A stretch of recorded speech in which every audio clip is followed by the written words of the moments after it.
help sa organization to set up strategic goals.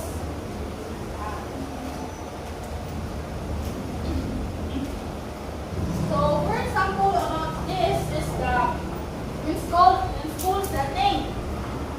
The school leader helps set a goal or targets for the school and motivates teacher, parents, learners, non-teaching personnel, and other members of the community to do their tasks to realize the school goals. So, si leader daw iyang i-motivate.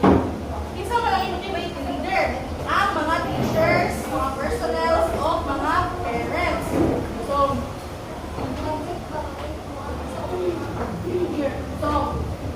when you say organizational leadership works towards what is best for individual members and what is best for the organization as a group at the same time. Organizational leadership does not sacrifice the individual members for the sake of the people, nor sacrifice the welfare of the group for the sake of individual members.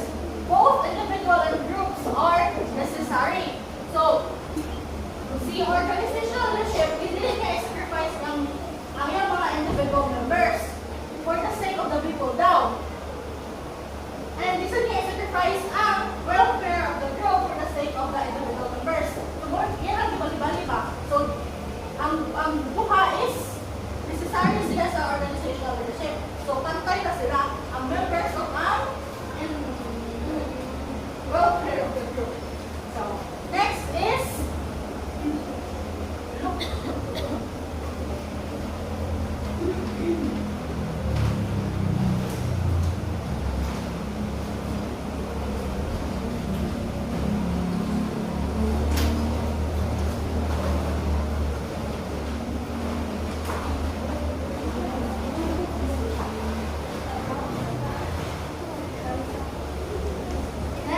leadership versus management. Are leadership and management synonymous?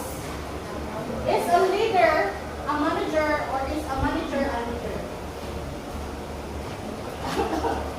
If I am a good leader, does it follow that I am also a good manager?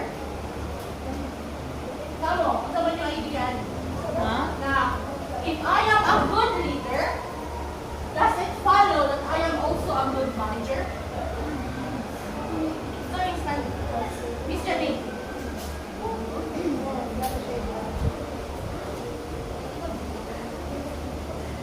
I think if you are a good leader, then you are a good manager. Kaya sa, di ba, ang leader mo ba? O, nagagawang galili ang ato mga tao, na leader kasi how much more siya ang Anyone else? Charmaine?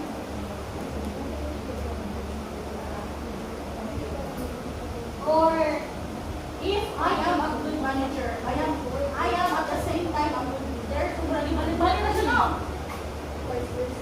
Vice versa. So, basahin niyo. School head must be both a leader and a manager. So, a school head leads the school and community to formulate the vision, mission, goals, and school improvement plan. So, this is a leadership function. So, she or she sees to it that this plan gets well implemented on time, and so ensures that the resources needed are there, the person to do the job are qualified and available. So, when you say school head, iba mo yung leader. Leaders sa school. The head of the school. The head of the school.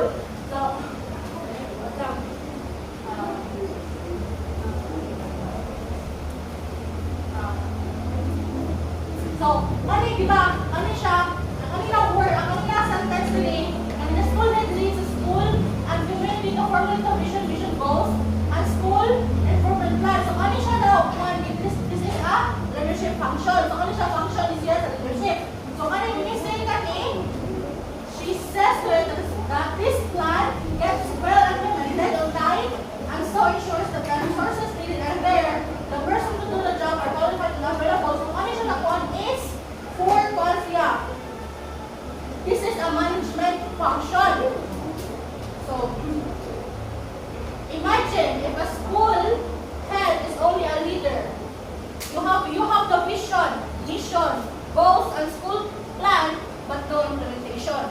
imagine ang student is leader na siya, wala siyang management. Na siya yung mission of vision, but wala yung implementation. Wala niya ma-implement. So imagine mo na, leader na siya. And ang plan sa leader is only good daw siya in paper. Wala implementation. And if you do the task of a manager only, you will be focusing on details of the day-to-day, day-of-day implementation without the big picture, the vision and mission. So, kung ikaw kung wala sa kung hindi ka si leader, ikaw si manager, ma-implement mo ang kanakuan, ang day-to-day implementation without a big picture. So, this means that it is best that a school leader is both a leader and a manager. So, mas dito siya kung a school head is ma-possess niya of both a leader and a manager. So, let's distinguish the difference between a manager and a leader. So, managers versus leaders. So, first is the administrator. So, ang administrator is under sa manager, di ba? So, when you say administrator, your process is transactional, met objectives, and delegate tasks. Delegate. And when you say sa leaders, sa innovate, their process is transformational. Develop a vision and find a way forward. Next is the work focus under the manager. The goal is to get things done. They are skilled at allocating work. And you may say sa people focus sa leaders, the goal is to include both people and results. They care about you and what you succeed. So dili, ang goal sa dili sa manager is makuman na ginagawa. They are kanang skills sila in kanang assigning tasks sa mga mobile na kauban. And sa people, sa dili sa leaders, ang goal sa leader is include, i-appeal ang people ang results. So for example, like, nasa yung ginagawa ba, ang kanang yung care, kaya hindi na ako sa yung people, ang trabaho ng people, they care about you and what you succeeded. And here, how subordinates. So, managers have subordinates. They create circle of power and lead by authority. So, when you say, manager, subordinates, leader, followers.